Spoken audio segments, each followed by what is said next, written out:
Hey, what's going on, everybody? Welcome back to the channel. Today, let's talk about sonar noise. All that noise pollution we're putting into the water nowadays with all the sonar transducers that we got on these boats. I personally have two side imaging transducers, one for Lowrance, one for Humminbird.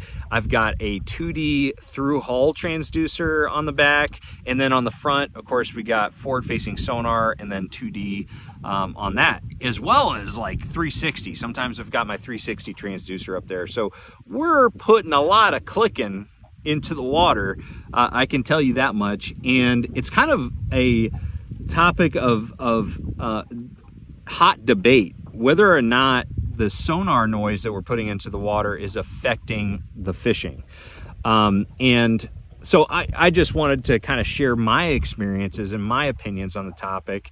And I'm going to start off by saying this. I absolutely think, and I'm going to avoid saying I know, I think that the sound that these transducers make affect the fish.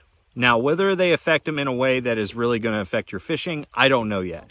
But I know that there are certain situations where, and again, I'm not going to say I know, but I believe in certain situations, the sound of sonar is going to adversely affect how many bites you get and how big the fish are. Especially nowadays, with forward-facing sonar, the amount of noise that we're putting down there that the fish can eventually associate with being caught is much more nowadays. And I'm going to give you guys kind of an example. This is not necessarily proof, but this is something I experienced, and it was very, very dramatic. We were fishing the Lake Erie, but I was driving all the way from Sandusky up to Anchor Bay in St. Clair. And one thing I noticed was guys, and this doesn't have to do with sonar noise, but it had to do with trolling motor noise. A lot of guys were fishing, forward-facing sonar. That's how we were catching them. We're drifting these flats.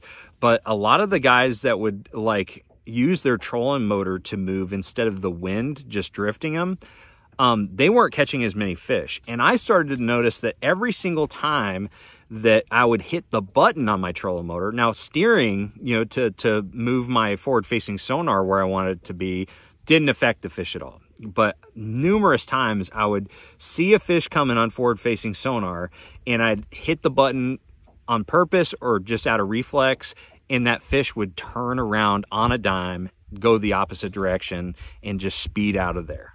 And it happened so many times that it was 100% because I was hitting that trolling motor button.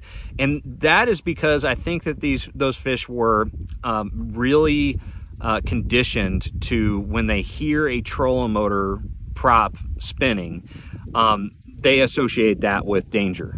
And I think that they do the same exact thing with sonar transmissions as well. I've seen it here on the TVA, where I can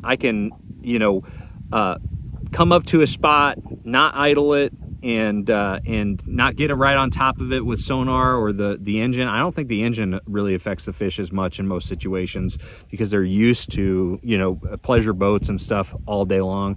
But as soon as I idle over the spot with my sonar, they shut down. Again, that's not direct proof, because it could have been just the engine or just the fact that you've got this big battleship casting a shadow over those fish. I mean, that would be scary too.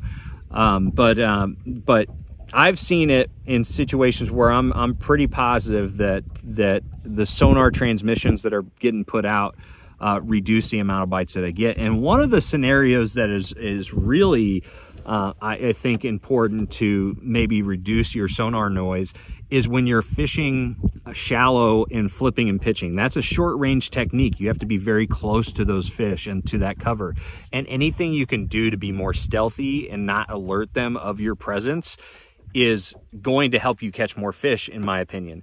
And so I've seen situations where I've had the sonar on, maybe I forget to put my graphs in standby, and I'm not getting as many bites, and then I shut down the graphs. I put them in standby, shut down all my sonar signals that are getting sent out, because I don't really need it flipping and pitching a lot of times, and I start getting more bites. Now that's, you know, whether or not that's proof, I don't know.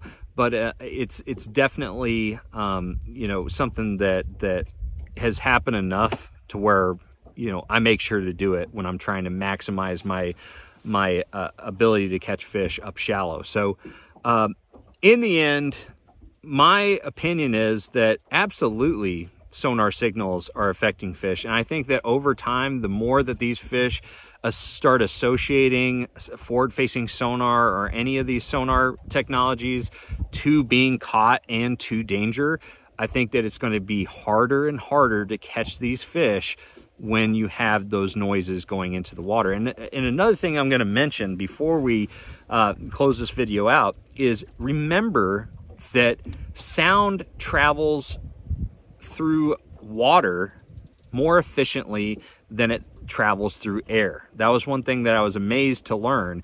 And so you can hear you know, a sonar signal from a very long distance. In fact, I've got videos from Alaska where I drop a GoPro down to 90 feet of water while I'm trolling for salmon, and I can hear the trolling motor like it's sitting right next to me, right next to the camera, and even when it pops into gear. In fact, let's go ahead and roll that clip real quick because it's a really cool clip.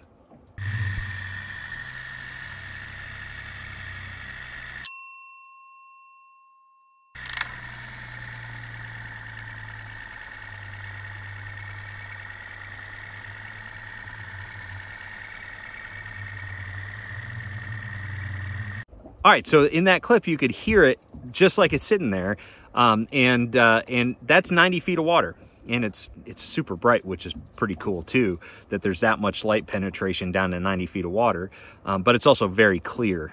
But overall, just keep that in mind. Of like, you know, guys, really, they debate whether or not like music on your radio will affect fish, and I'm not sure if it'll affect fish. I think the biggest key is I don't think that all sounds are going to affect fish adversely. I think that sounds that they associate with danger is what they're going to be affected by.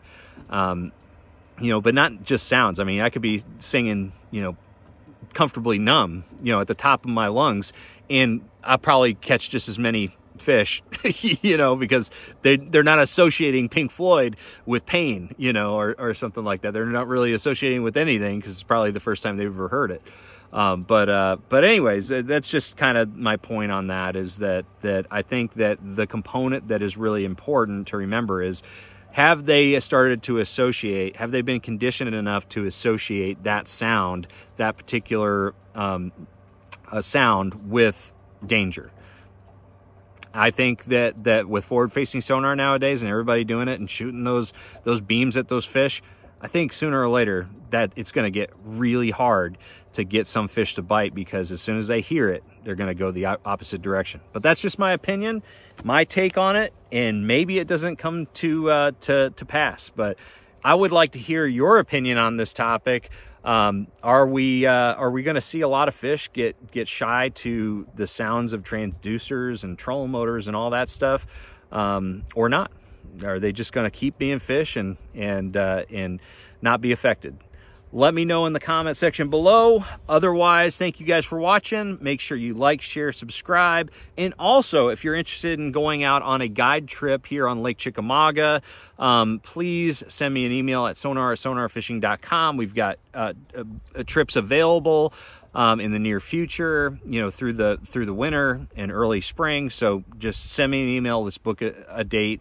And also keep in mind, I still have my 921 Elite Phoenix for sale. And so if you guys are interested, also send me an email. All right, we got those out of the way. Let's close this out. I'll see you guys out on the water. Trust the process.